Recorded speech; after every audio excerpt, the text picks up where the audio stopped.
Hello again, everybody. It's Harry Box of the Technical Trader. It's Tuesday night, and it is October 25th. These are the charts of the day. I'm going to do a mix of some longs and some shorts today, just to go over some of the longs that look pretty good.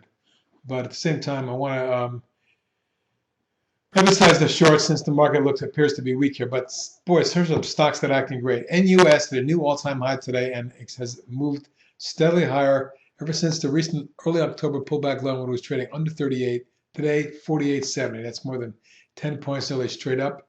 Now we're reaching the top of the channel or near it, but we may have some more upside here towards 51 or so over the next couple of days, depending on the market, of course. But certainly a beautiful pattern, beautiful chart, great technicals. ALLT, significant pop today, broke out across its declining top line, extended for $1 or 8.3%. The volume picked up dramatically to 750,000. That's the biggest in about 3 months. Looks like we've gotten a breakout of this little basing pattern. And at this point, I'm looking for a move that takes us somewhere up in this 16 zone for my short-term target, secondary target, 19. That's a test of lateral resistance in here. And then a test of the July high, potentially, if the market does continue strong, up around 19. GNC, really liking the way this is looking. If you notice, the technicals have surged green, balance of power has gone full, volume has increased dramatically, and the unbalanced volume has surged tremendously. So we've had a pop, a pullback, a follow through to the downside, then a quick reversal with a bit of an inside day today. It was only up 2 cents, but I'm looking at this pattern as a potentially pretty explosive move that could take this into the high 20s. Take-Two software, big day today, broke out across lateral price resistance, which has held it back or been key over the last 8 or 9 months. Today's pop of 83 cents or almost 6% on 3.5 million to me was significant in that the right-handed extended V hit resistance, backed off and consolidated a flag. And today that flag was broken to the upside with a pop. The close wasn't great. It was about 50 cents off the high, nevertheless up 83 cents in a down market, so a good day for that one. Targets are short-term resistance right here. If we can get to today's high up around 15.75, I would look for a move to test the May high around 17.75. CNC had a big day today, popping 267 or 9%, 1.9 million traded. That's the biggest volume in 3 months as well. Today, it in one fell swoop went through this declining tops line and then went through the lateral price resistance here, but backed off that high about a point to close off the highs, but still up 267 or 9%. A big day for that stock. Let's see if we can get extension and I move up to my next target up around to test this gap here around 34 short term, secondary target 37.5. Juniper acting very well of late. This is a swing trade of ours. Spiked down, reversed, got up to resistance, backed off, tested it a couple of days. Moving averages have now crossed over here positively, and the stock has crossed out above key resistance. There is declining top line around 24.75 and lateral price resistance just under 25.75, but those are your quick short-term targets and my swing trade target. UIS, a tremendous move, up 628 or 31.3% on 6.3 million shares. And if you can see a few days ago, that similar pattern we just showed you on Juniper occurred, where it ran up through the moving averages, backed off to consolidate while the moving averages crossed over positively. And this is what resulted. A big breakaway gap across the declining tops line, lateral price resistance. It got up to minor resistance in this zone here, near these lows and these highs, right there. But closed very well. And the next target is around just under 30. So that's my short-term target. SMTX, a significant day, jumping 49%, leading all stocks today on 71 cents, up 71 cents to 216, or on 834,000 shares.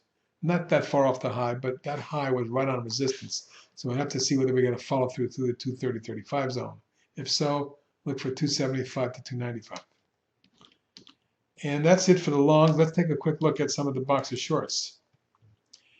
Starting with Scott's Miracle-Gro, which was down a couple percent today, down a point. After the stock broke key resistance here and snapped back to it, then rolled over and formed a wedge pattern. Now it did break out of it, but on low volume with very poor technicals, ran up to the declining tops line, the parallel line. And let's see, there you go. And then backed off today for $1.07 or 2%. But if this is indeed a failure point and it comes down, we could see this thing come back down towards 42.44, our short-term target, secondary target, 37.38. Sotheby's, or bid, is been in a downtrend and broke down hard in here from the bear flag, which we noted, came down hard and then snapped back in a wedge pattern, but today dropped $1.60 or almost 5%. You can see how technicals have not responded to this rally or this wedge pattern. If we fail here, we're going to look on retest of the lows around 24, maybe even down towards 21. Dolby Labs continues to look ugly. It's been in a downtrend for what? Looks like about a year more. And the way I've drawn the lines in here, looks like a large falling wedge. But in any case, there's no reason to assume that it's over yet on the downside. And I have to look for more down to about the 24.5 range, short-term target. GenProbe, after coming down steadily in May, June, July, and August, finally stabilized, but during the market rally phase, didn't do much at all other than go sideways. Technicals flat, very little thrust at all. And now at the top of that channel, if we get a rollover, our first target is 54.5, our secondary target is at 48.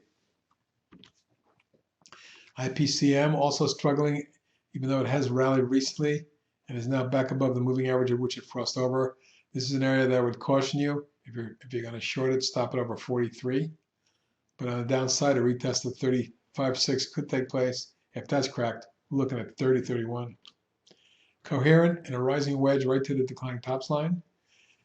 Today it backed off 277 or 5.5%. Technicals look terrible here, absolutely lackluster, and this could be nothing more than a rising bear wedge. If we have a 1, 2, 3, 4 wave move down, we may get a fifth that takes it down, or at least retest 38, 39, 40 area. That's a long way from here. And if it really gets ugly, low 30s, 32, 34 zone. Ben Franklin, Franklin Resources with Ben, which we put out a potential short swing trade today. It's had a 1, 2, 3, 4 wave move down. I'm looking for a fifth wave that at least retest the lows in 85, 87 range. That's 14 points from here. Today we were down 523 or 5% on 1.7 million, an increase in volume. So that could be breaking down here. Notice the lateral price resistance at the gap and the moving average here caused it to pull back down. So at this point, if it fails and rolls over, we look for a test of the lows around 85, and if it gets really ugly, down towards 80. Rockwell Automation, also in a rising wedge type pattern, although it is above the moving averages, so you got to watch that here. It came down 380 or 5.5% today, and I wasn't impressed with the technicals either, so I'm looking for a retest of at least the 57.8 range, and maybe even a retest of the lows down around 52. Up next is Cree. Cree continues drifting lower. I don't see any reason why this stock should rally. Poor response to the rally of late. And if we do get a move down to the bottom of the channel, we could see the stock in the high teens pretty soon. ADTRAN backed off $1.14 to 3.5% today. Notice how lateral price resistance is thwarted, as well as the declining top line, top of the channel. A rollover retest at the very least could take it to 26.7, but a real bad move period in the market could take this down into the low 20s. Ensign Group also consolidating a lateral for about 2.5 months now, and was down 71 cents to 3% today, but a break here, and we can see a retest to the 20 zone. Below that, I'm looking for 16.5, 17. OpenTable continues to look ugly. This is a bear wedge here, has unable to get through the declining tops line channel top or even the declining 50-day moving average.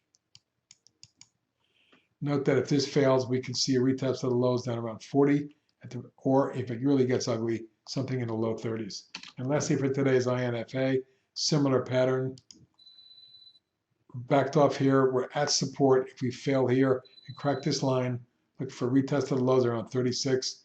And if it gets really ugly, maybe something in the low 30s as well. And there's some ideas on the short side as well as the long side. Talk to you tomorrow.